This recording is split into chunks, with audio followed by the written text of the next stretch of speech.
ಬಾಂಗ್ಲಾದೇಶದಿಂದ ನುಸುಳಿಕೊಂಡು ಬಂದಂತ ಎಂಥ ಅಕ್ರಮ ಬಾಂಗ್ಲಾದೇಶದ ಪ್ರಜೆಗಳು ಕೆಲವು ಸೂಕ್ಷ್ಮ ಜಾಗಗಳಲ್ಲಿ ಠಿಕಾಣಿ ಹೂಡಿದ್ದಾರೆ, ಬಿಡಾರಗಳನ್ನು ಮಾಡಿಕೊಂಡಿದ್ದಾರೆ.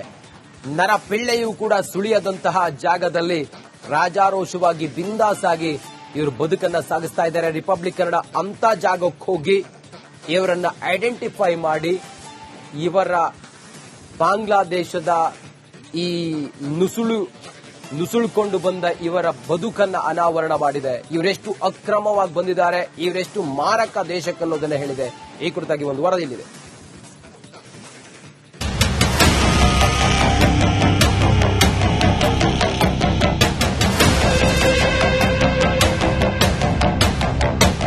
ಕೋಗಿಲು ಲೇಔಟ್ನಲ್ಲಿ ಶುರುವಾದ ಅಕ್ರಮದ ಜಾಲ ಇಡೀ ರಾಜಧಾನಿಯನ್ನೇ ಆವರಿಸಿಕೊಂಡಿರುವುದು ಒಂದೊಂದಾಗಿ ಬಟಾಬಯಲಾಗ್ತಿವೆ. ಥಣಿ ಸಂದ್ರದಲ್ಲಿ ಅಕ್ರಮದ ಕೋಟೆ ಛಿದ್ರ ಮಾಡಿರುವಂತಹ ರಿಪಬ್ಲಿಕ್ ಕನ್ನಡ ಮತ್ತೊಂದು ನುಸುಳು ಕೋಟೆಗೆ ನುಗ್ಗಿ ಮಿನಿ ಬಾಂಗ್ಲಾದೇಶವನ್ನೇ ಪತ್ತೆ ಮಾಡಿದೆ.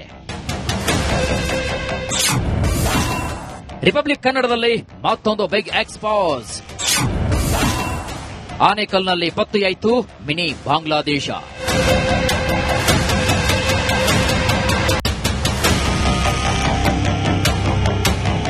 ಎಲ್ಲಿ ನೋಡಿದ್ರು ಶೆಡ್ 2.5 ಎಕರೆಯಲ್ಲಿ ಹರಡಿಕೊಂಡಿರುವಂತಹ ರಾಶಿ ರಾಶಿ ಗುಜರಿ ಸಾಮಗ್ರಿ, ಡಕೋಟಾ ಆಟೋಗಳು. ಇದ್ಯಾವುದೋ ಬಿಬಿಎಂಪಿ ಕಸ ವಿಲೇವಾರಿ ಮಾಡುವಂತಹ ಘಟಕವಲ್ಲ, ಬದಲಾಗಿ ಆನೇಕಲ್ನ ಗೌರೇನಹಳ್ಳಿಯಲ್ಲಿ ಅಕ್ರಮವಾಗಿ ವಾಸ ಮಾಡುತ್ತಿರುವಂತಹ ಬಾಂಗ್ಲಾದೇಶಿಗರು.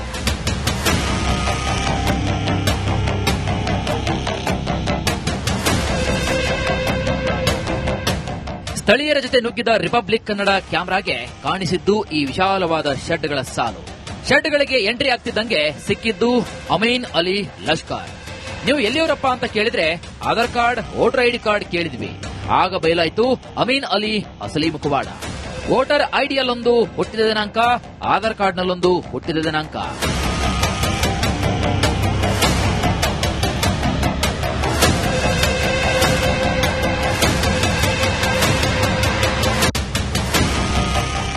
ಇನ್ನೂ ಕೂಡ ಆಳಕ್ಕಿಳಿದು ಆಧಾರ್ ಕಾರ್ಡ್ ನಂಬರ್ ಚೆಕ್ ಮಾಡಿದ್ರೆ ಯಾವುದೇ ಓಟಿಪಿ ಹೋಗಲಿಲ್ಲ. 2014ರಲ್ಲಿ ಮಾಡಿಸಿದಂತಹ ಕಲರ್ ಆಧಾರ್ ಕಾರ್ಡ್ ಫೇಕ್ ಅನ್ನೋದು ಬಟಾಬಯಲಾಗಿತ್ತು. ಅಲ್ಲೇ ಜನನ ಪ್ರಮಾಣ ಪತ್ರದ QR ಕೋಡ್ ಚೆಕ್ ಮಾಡಿದ್ರೆ ಎರರ್ ಅಂತ ಬರ್ತಾ ಇದೆ. ಯಾವುದೇ ಮಾಹಿತಿ ಸಿಗ್ತಾ ಇಲ್ಲ. ಇದರಿಂದ ಗೊತ್ತಾಗುತ್ತೆ ಇದೆಲ್ಲವೂ ಕೂಡ ಫೇಕ್ ಅಂತ.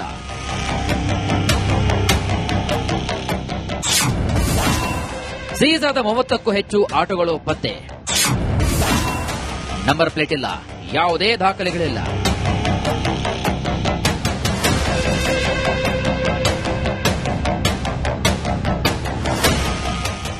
ಅಕ್ರಮದ ಕೋಟೆಯಲ್ಲಿ ಸೀಸ್ ಆದ 30ಕ್ಕೂ ಹೆಚ್ಚು ಆಟೋಗಳಿವೆ. ಈ ಡಕೋಟಾ ಆಟೋಗಳಿಗೆ ನಂಬರ್ ಪ್ಲೇಟ್ ಇಲ್ಲ, ಯಾವುದೇ ದಾಖಲೆಗಳು ಕೂಡ ಇಲ್ಲ, ಇನ್ಸೂರೆನ್ಸ್ ಮೊದಲೇ ಇಲ್ಲ, ಫಿಟ್ನೆಸ್ ಸರ್ಟಿಫಿಕೇಟ್ ಕೇಳಲೇಬೇಡಿ. ಏನೂ ಇಲ್ಲದ ಅಸ್ಥಿ ಪಂಜರದಂತಹ ಆಟೋಗಳಲ್ಲೇ ಓಡಾಡ್ತಾರೆ ಈ ಅಕ್ರಮ ನುಸುಳುಕೋರರು. ಇಲ್ಲಿ ಆರ್ಟಿಒ ಡಿಪಾರ್ಟ್ಮೆಂಟ್, ನಾನು ಆಟೋ ಡ್ರೈವರ್ ಆಗಿ ಒಂದು ಮಾತು ಹೇಳ್ತಾ ಇದ್ದೀನಿ. ಪ್ರತಿಯೊಂದು ಗಾಡಿ ಬಗ್ಗೆ ನೀವು ಇನ್ಫಾರ್ಮ್ ಹಾಕಿಲ್ಲ, ಆರ್ಟಿಒ ಡಾಕ್ಯುಮೆಂಟ್ಸ್ ಇಲ್ಲ, ಮತ್ತೆ RC ಇಲ್ಲ, ಇದಿಲ್ಲ ಅಂತ ಎಲ್ಲಾನು ರೋಡಿಗೆ ಇದು ಮಾಡ್ತಾ ಇದ್ದೀರಾ. ಯೂನಿಫಾರ್ಮ್ ಇಲ್ಲ, ಮತ್ತೆ RTO ಇದಿಲ್ಲ, ಇದು RC ಇಲ್ಲ, ಮತ್ತೆ ಡಾಕ್ಯುಮೆಂಟ್ಸ್ ಇಲ್ಲ, ಬ್ಯಾಡ್ಜ್ ಇಲ್ಲ ಅಂತ ಇದೆಲ್ಲ ತನಿಖೆ ಮಾಡ್ತಾ ಇದೀರಲ್ವಾ. ಇವತ್ತು ಬಾಂಗ್ಲಾದೇಶ ಬಂದಂತ ವಲಸಿಗಾರರು ಇಲ್ಲಿ ಹತ್ತತ್ರ ಒಂದು 30 ಗಾಡಿಗಳಿದಾವೆ. ಒಂದಲ್ಲ ಎರಡಲ್ಲ 30 ಗಾಡಿ. ಯಾವುದೇ ಗಾಡಿಗೂ ಡಾಕ್ಯುಮೆಂಟ್ಸ್ ಇಲ್ಲ, ಯಾವುದೇ ಗಾಡಿಗೆ ಇನ್ಸೂರೆನ್ಸ್ ಇಲ್ಲ, ಯಾವುದೇ ಗಾಡಿಗೆ FC ಇಲ್ಲ.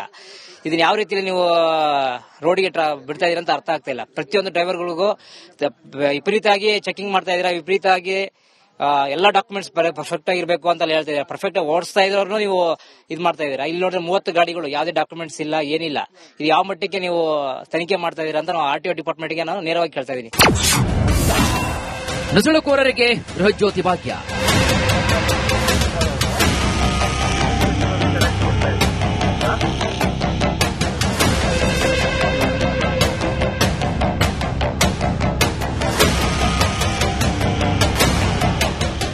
ಕರ್ನಾಟಕದಲ್ಲಿ ನಮ್ಮ ಕನ್ನಡಿಗರು ಯಾರಾದ್ರೂ ಮನೆ ಕಟ್ಕೊಂಡು ನಾವು ಜೀವನ ಮಾಡೋಣ ಅಂತೇಳಿ ಮನೆ ಕಟ್ಟಿ ಏನು ಬೆಸ್ಕಾಂ ಅಲ್ಲಿ ಮೀಟರ್ ಬೇಕು ಅಂತ ಕೇಳಿದ್ರೆ ಇದೇ ಕರ್ನಾಟಕ ಸರ್ಕಾರ CC ಬೇಕು, OC ಬೇಕು, ಆಕ್ಯುಪೇಷನ್ ಸರ್ಟಿಫಿಕೇಟ್ ಬೇಕು, ಆಗ ಮಾತ್ರ ನಿಮ್ಗೆ ನಾವು ಮೀಟರ್ ಕೊಡ್ತೀವಿ ಅಂತ ಹೇಳಿದ್ರು. ಆದ್ರೆ ಇವತ್ತು ನೋಡಿ ಎಷ್ಟು ಇದಿದೆ ಅಂತ ಹೇಳಿದ್ರೆ ಬಾಂಗ್ಲಾದೇಶಿಗಳೇ ಇರ್ತಕ್ಕಂತ ಒಂದು ಅಡ್ಡೆ ಅಂತ ಹೇಳಿ ಇವತ್ತೇನು ನಾವೆಲ್ಲ ಕಾರ್ಯಾಚರಣೆ ಮಾಡ್ತಾ ಇದೀವಿ. ಇವ್ರಿಗೆ ಗೃಹ ಜ್ಯೋತಿಯ ಒಂದು ಮೀಟರ್ನ ಅಳವಡಿಕೆ ಮಾಡಿರತಕ್ಕಂಥದ್ದು. ಏನು ಈ ಭೂ ಮಾಲೀಕ ಇದ್ದಾನೆ ಅವನ ಹೆಸರಲ್ಲಿ ಈ ತರ ತೆರೆದ ಒಂದು ಪ್ರದೇಶದಲ್ಲಿ ಮೀಟರ್ ಅನ್ನ ಇಟ್ಟು ಸಂಪೂರ್ಣವಾಗಿ ಇಲ್ಲಿರ್ತಕ್ಕಂತ ಸುಮಾರು ಮನೆಗಳಿಗೆ ಕರೆಂಟ್ ಅನ್ನ ಬಳಸ್ಕೊಳ್ಳೋದಕ್ಕೆ ಅವಕಾಶ ಮಾಡಿಕೊಟ್ಟಿರ್ತಕ್ಕಂಥದ್ದು. ಅಂದ್ರೆ ಇವತ್ತು ನುಸುಳುಕೋರರಿಗೆ ಇರ್ತಕ್ಕಂತ ಸವಲತ್ತುಗಳು ನಮ್ಮ ಈ ಏನು ಕರ್ನಾಟಕದ ಕನ್ನಡಿಗರಿಗೆ ಇಲ್ಲ ಅಂತ ಹೇಳ್ತಕ್ಕಂಥದ್ದು ಅತ್ಯಂತ ನೋವಿನ ಸಂಗತಿಯಾಗಿರ್ತಕ್ಕಂಥದ್ದು. ಬಾಂಗ್ಲಾದೇಶಿಗರ ಶೆಡ್ಗಳಲ್ಲಿ ಸ್ನೇಕ್ ಡ್ಯಾಗರ್ ಪತ್ತೆ. ಅಲ್ಲದೆ ನುಸುಳುಕೋರರ ಅಡ್ಡಿಯಲ್ಲಿ ಸ್ನೇಕ್ ಡ್ಯಾಗರ್ ಪತ್ತೆಯಾಗಿದೆ. ಇದು ಹಲ್ಲೆ ಮಾಡಲು ಮತ್ತು ಕೊಲ್ಲಲು ಬಳಸಲಾಗುತ್ತೆ. ಇಂತಹ ಆಯುಧ ಶೆಡ್ಗಳಲ್ಲಿ ಇಟ್ಟುಕೊಂಡಿದ್ದು ಯಾಕೆ ಎಂಬುದರ ಬಗ್ಗೆ ತನಿಖೆಯಾಗಬೇಕಾಗಿದೆ. ರಿಪಬ್ಲಿಕ್ ಕನ್ನಡ ಬಾಂಗ್ಲಾದೇಶಿಗರ ವಿರುದ್ಧ ಸಮರವನ್ನ ಸಾರಿದೆ. ಸರ್ಕಾರ ಕೂಡಲೇ ಒತ್ತುವರಿದಾರರನ್ನ ತೆರವು ಮಾಡಬೇಕಾಗಿದೆ. Abhishek Jaishankar, crime bureau, Republic Kannada. ಬಾಂಗ್ಲಾದೇಶದಿಂದ ನುಸುಳಿಕೊಂಡು ಬಂದಂತ ಎಂಥ ಅಕ್ರಮ ಬಾಂಗ್ಲಾದೇಶದ ಪ್ರಜೆಗಳು ಕೆಲವು ಸೂಕ್ಷ್ಮ ಜಾಗಗಳಲ್ಲಿ ಠಿಕಾಣಿ ಹೂಡಿದ್ದಾರೆ, ಬಿಡಾರಗಳನ್ನ ಮಾಡಿಕೊಂಡಿದ್ದಾರೆ. ನರಪಿಳ್ಳೆಯೂ ಕೂಡ ಸುಳಿಯದಂತಹ ಜಾಗದಲ್ಲಿ ರಾಜಾರೋಷವಾಗಿ ಬಿಂದಾಸಾಗಿ ಇವರು ಬದುಕನ್ನ ಸಾಗಿಸ್ತಾ ಇದ್ದಾರೆ. ರಿಪಬ್ಲಿಕ್ ಕನ್ನಡ ಅಂತ ಜಾಗಕ್ಕೆ ಹೋಗಿ ಇವರನ್ನ ಐಡೆಂಟಿಫೈ ಮಾಡಿ ಇವರ ಬಾಂಗ್ಲಾದೇಶದ ಈ ನುಸುಳುಕೊಂಡು ಬಂದ ಇವರ ಬದುಕನ್ನ ಅನಾವರಣ ಮಾಡಿದೆ. ಇವರೆಷ್ಟು ಅಕ್ರಮವಾಗಿ ಬಂದಿದ್ದಾರೆ, ಇವರೆಷ್ಟು ಮಾರಕ ದೇಶಕ್ಕನ್ನೋದನ್ನ ಹೇಳಿದೆ. ಈ ಕುರಿತಾಗಿ ಒಂದು ವರದಿ ಇಲ್ಲಿದೆ.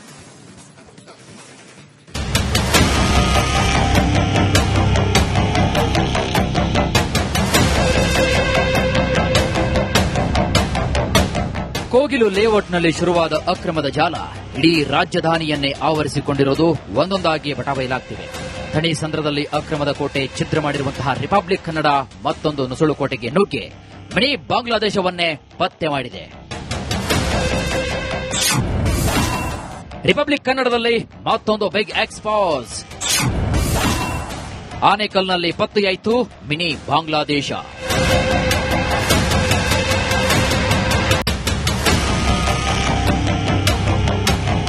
ಎಲ್ಲಿ ನೋಡಿದ್ರು ಶೆಡ್. 2.5 ಎಕರೆಯಲ್ಲಿ ಹರಡಿಕೊಂಡಿರುವಂತಹ ರಾಶಿ ರಾಶಿ ಗುಜರಿ ಸಾಮಗ್ರಿ, ಡಕೋಟಾ ಆಟೋಗಳು. ಇದ್ಯಾವುದೋ ಬಿಬಿಎಂಪಿ ಕಸ ವಿಲೇವಾರಿ ಮಾಡುವಂತಹ ಘಟಕವಲ್ಲ. ಬದಲಾಗಿ ಆನೇಕಲ್ನ ಗೌರೇನಹಳ್ಳಿಯಲ್ಲಿ ಅಕ್ರಮವಾಗಿ ವಾಸ ಮಾಡುತ್ತಿರುವಂತಹ ಬಾಂಗ್ಲಾದೇಶಿಗರು.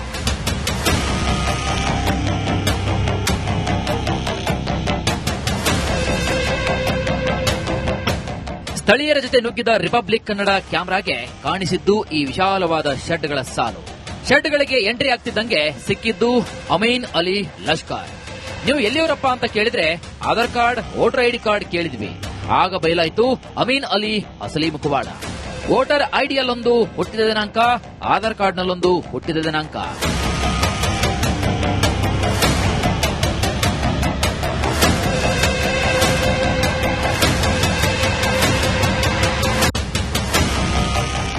ಇನ್ನೂ ಕೂಡ ಆಳಕ್ಕಿಳಿದು ಆಧಾರ್ ಕಾರ್ಡ್ ನಂಬರ್ ಚೆಕ್ ಮಾಡಿದ್ರೆ ಯಾವುದೇ ಓಟಿಪಿ ಹೋಗಲಿಲ್ಲ. 2014ರಲ್ಲಿ ಮಾಡಿಸಿದಂತಹ ಕಲರ್ ಆಧಾರ್ ಕಾರ್ಡ್ ಫೇಕ್ ಅನ್ನೋದು ಬಟಾಬಯಲಾಗಿತ್ತು. ಅಲ್ಲೇ ಜನನ ಪ್ರಮಾಣ ಪತ್ರದ QR ಕೋಡ್ ಚೆಕ್ ಮಾಡಿದ್ರೆ ಎರರ್ ಅಂತ ಬರ್ತಾ ಇದೆ. ಯಾವುದೇ ಮಾಹಿತಿ ಸಿಗ್ತಾ ಇಲ್ಲ. ಇದರಿಂದ ಗೊತ್ತಾಗುತ್ತೆ ಇದೆಲ್ಲವೂ ಕೂಡ ಫೇಕ್ ಅಂತ.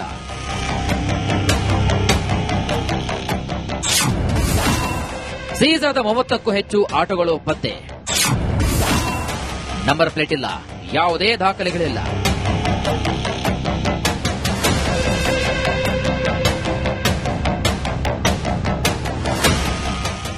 ಅಕ್ರಮದ ಕೋಟೆಯಲ್ಲಿ ಸೀಸ್ ಆದ 30ಕ್ಕೂ ಹೆಚ್ಚು ಆಟೋಗಳಿವೆ. ಈ ಡಕೋಟಾ ಆಟೋಗಳಿಗೆ ನಂಬರ್ ಪ್ಲೇಟ್ ಇಲ್ಲ, ಯಾವುದೇ ದಾಖಲೆಗಳು ಕೂಡ ಇಲ್ಲ, ಇನ್ಸೂರೆನ್ಸ್ ಮೊದಲೇ ಇಲ್ಲ, ಫಿಟ್ನೆಸ್ ಸರ್ಟಿಫಿಕೇಟ್ ಕೇಳಲೇಬೇಡಿ. ಏನೂ ಇಲ್ಲದ ಅಸ್ಥಿ ಪಂಜರದಂತಹ ಆಟೋಗಳಲ್ಲೇ ಓಡಾಡ್ತಾರೆ ಈ ಅಕ್ರಮ ನುಸುಳುಕೋರರು. ಇಲ್ಲಿ ಆರ್ಟಿಒ ಡಿಪಾರ್ಟ್ಮೆಂಟ್, ನಾನು ಆಟೋ ಡ್ರೈವರ್ ಆಗಿ ಒಂದು ಮಾತು ಹೇಳ್ತಾ ಇದ್ದೀನಿ. ಪ್ರತಿಯೊಂದು ಗಾಡಿ ಬಗ್ಗೆ ನೀವು ಇನ್ಫಾರ್ಮ್ ಹಾಕಿಲ್ಲ, ಆರ್ಟಿಒ ಡಾಕ್ಯುಮೆಂಟ್ಸ್ ಇಲ್ಲ, ಮತ್ತೆ RC ಇಲ್ಲ, ಇದಿಲ್ಲ ಅಂತ ಎಲ್ಲಾನು ರೋಡಿಗೆ ಇರೋದು ಇದು ಮಾಡ್ತಾ ಇದ್ದೀರಾ. ಯೂನಿಫಾರ್ಮ್ ಇಲ್ಲ, ಮತ್ತೆ RTO ಇದಿಲ್ಲ, ಇದು RC ಇಲ್ಲ, ಮತ್ತೆ ಡಾಕ್ಯುಮೆಂಟ್ಸ್ ಇಲ್ಲ, ಬ್ಯಾಡ್ಜ್ ಇಲ್ಲ ಅಂತ ಇದೆಲ್ಲ ತನಿಖೆ ಮಾಡ್ತಾ ಇದ್ರಲ್ವಾ. ಇವತ್ತು ಬಾಂಗ್ಲಾದೇಶ ಬಂದಿಂದ ವಲಸಿಗಾರರು ಇಲ್ಲಿ ಹತ್ತಿರ ಒಂದು 30 ಗಾಡಿಗಳಿದಾವೆ. ಒಂದರ ಎರಡಲ್ಲ 30 ಗಾಡಿ. ಯಾವುದೇ ಗಾಡಿಗೂ ಡಾಕ್ಯುಮೆಂಟ್ಸ್ ಇಲ್ಲ, ಯಾವುದೇ ಗಾಡಿ ಇನ್ಸೂರೆನ್ಸ್ ಇಲ್ಲ, ಯಾವುದೇ ಗಾಡಿಗೆ FC ಇಲ್ಲ. ಇದನ್ನ ಯಾವ ರೀತಿಯಲ್ಲಿ ನೀವು ರೋಡ್ಗೆ ಬಿಡ್ತಾ ಇದೀರ ಅಂತ ಅರ್ಥ ಆಗ್ತಾ ಇಲ್ಲ. ಪ್ರತಿಯೊಂದು ಡ್ರೈವರ್ಗಳಿಗೂ ವಿಪರೀತವಾಗಿ ಚೆಕಿಂಗ್ ಮಾಡ್ತಾ ಇದೀರಾ, ವಿಪರೀತವಾಗಿ ಎಲ್ಲಾ ಡಾಕ್ಯುಮೆಂಟ್ಸ್ ಪರ್ಫೆಕ್ಟ್ ಆಗಿರ್ಬೇಕು ಅಂತ ಹೇಳ್ತಾ ಇದೀರಾ. ಪರ್ಫೆಕ್ಟ್ ಆಗಿ ಓಡಿಸ್ತಾ ಇದ್ರೂ ನೀವು ಇದು ಮಾಡ್ತಾ ಇದೀರಾ. ಇಲ್ಲಿ ನೋಡಿದ್ರೆ 30 ಗಾಡಿಗಳು, ಯಾವುದೇ ಡಾಕ್ಯುಮೆಂಟ್ಸ್ ಇಲ್ಲ, ಏನಿಲ್ಲ. ಇದು ಯಾವ ಮಟ್ಟಿಗೆ ನೀವು ತನಿಖೆ ಮಾಡ್ತಾ ಇದೀರಾ ಅಂತ ನಾವು RTO ಡಿಪಾರ್ಟ್ಮೆಂಟ್ಗೆ ನಾನು ನೇರವಾಗಿ ಕೇಳ್ತಾ ಇದೀನಿ. ನುಸುಳುಕೋರರಿಗೆ ಬೃಹಜ್ಯೋತಿ ಭಾಗ್ಯ.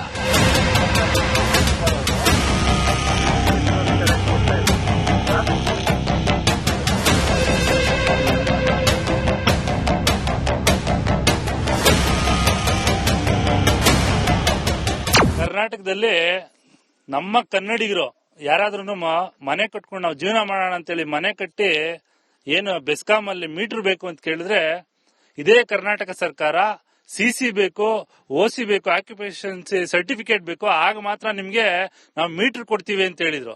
ಆದ್ರೆ ಇವತ್ತು ನೋಡಿ ಎಷ್ಟು ಇದಿದೆ ಅಂತ ಹೇಳಿದ್ರೆ ಬಾಂಗ್ಲಾದೇಶಿಗಳೇ ಇರ್ತಕ್ಕಂತ ಒಂದು ಅಡ್ಡೆ ಅಂತ ಹೇಳಿ ಇವತ್ತೇನು ನಾವೆಲ್ಲ ಕಾರ್ಯಾಚರಣೆ ಮಾಡ್ತಾ ಇದೀವಿ.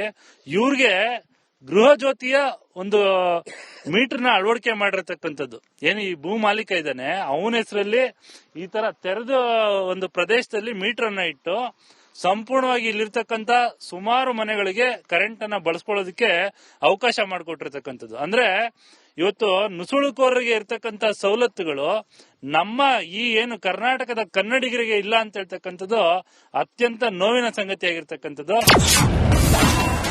ಬಾಂಗ್ಲಾದೇಶಿಗರ ಶೆಡ್ಗಳಲ್ಲಿ ಸ್ನೇಕ್ ಡ್ಯಾಗರ್ ಪತ್ತೆ. ಅಲ್ಲದೆ ನುಸುಳುಕೋರರ ಅಡಿಯಲ್ಲಿ ಸ್ನೇಕ್ ಡ್ಯಾಗರ್ ಪತ್ತೆಯಾಗಿದೆ. ಇದು ಹಲ್ಲೆ ಮಾಡಲು ಮತ್ತು ಕೊಲ್ಲಲು ಬಳಸಲಾಗುತ್ತೆ. ಇಂತಹ ಆಯುಧ ಶೆಡ್ಗಳಲ್ಲಿ ಇಟ್ಟುಕೊಂಡಿದ್ದು ಯಾಕೆ ಎಂಬುದರ ಬಗ್ಗೆ ತನಿಖೆಯಾಗಬೇಕಾಗಿದೆ. ರಿಪಬ್ಲಿಕ್ ಕನ್ನಡ ಬಾಂಗ್ಲಾದೇಶಿಗರ ವಿರುದ್ಧ ಸಮರವನ್ನ ಸಾರಿದೆ. ಸರ್ಕಾರ ಕೂಡಲೇ ಒತ್ತುವರಿದಾರರನ್ನ ತೆರವು ಮಾಡಬೇಕಾಗಿದೆ. Abhishek Jaishankar, crime bureau, Republic Kannada.